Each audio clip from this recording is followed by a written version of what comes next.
What's up, good people? Just wanted to make a real quick video about being over emotional versus being emotionally intelligent. And I'll start with emotional intelligence. What is emotional intelligence? Emotional intelligence is when you have the emotional capacity to know when somebody is in distress, when to confront, when to, be a shoulder to lean on for somebody, when to back off, when to, give a hug, when to give a kiss. That's emotional intelligence. Emotional intelligence is knowing that somebody is in a state of being emotional, and we all do it, it's having the capacity to be a confidant, be a friend. That's emotional intelligence. And then you have over emotional. Over emotional is when you are being emotional, but you're seeking to have your emotional needs met when you're not owed that. So emotional intelligence and being over emotional, when you're in your emotions, you also have to have emotional intelligence. You have to have the emotional intelligence to know that, hey, I'm being in my emotions, and I need to work on that. You need to not only be, learn to reside and confide in yourself, learn to talk to yourself, learn to, give a little bit of therapy to yourself. Because when you're being over emotional, you're seeking something outside of yourself to help with those emotions. And it just don't ever work like that. It's hard for that to come about, When you're in a state of being over emotional, you're seeking more emotion from other people. You're trying to feed off other people to cure your own emotions.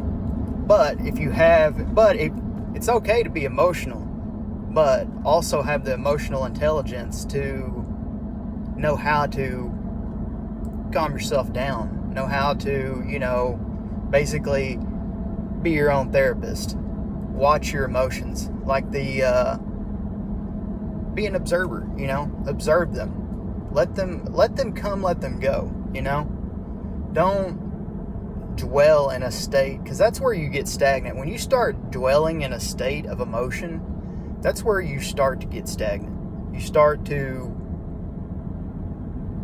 get a little, the growth process starts. Growth is all about observing emotions.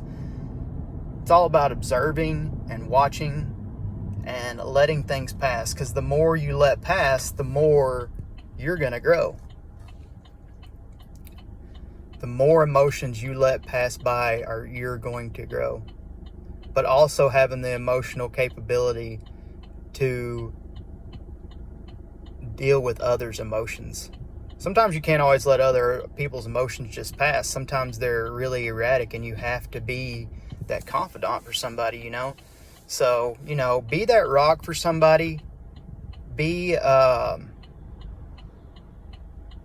that solid person for somebody, Learn to, and if you can be that solid person for yourself, you can be that solid person for somebody else at all times.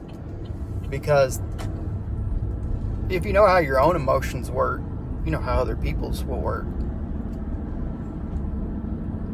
It's all about observing and being basically a therapist. What does a therapist do? A therapist basically observes somebody's emotions, and then they let them pass. They let them pass, and then they give a brief summary of what that person may be going through.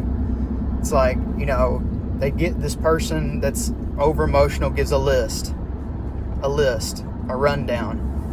The therapist, they listen, they observe, and then they give their verdict as to what's going on. Therapists are for people. People go to therapists because they have trouble dealing with things themselves. If you can be your own therapist and you can deal with things yourself, which I know that's hard, you're going to be a rock. You're going to be solid. You're going to be steady.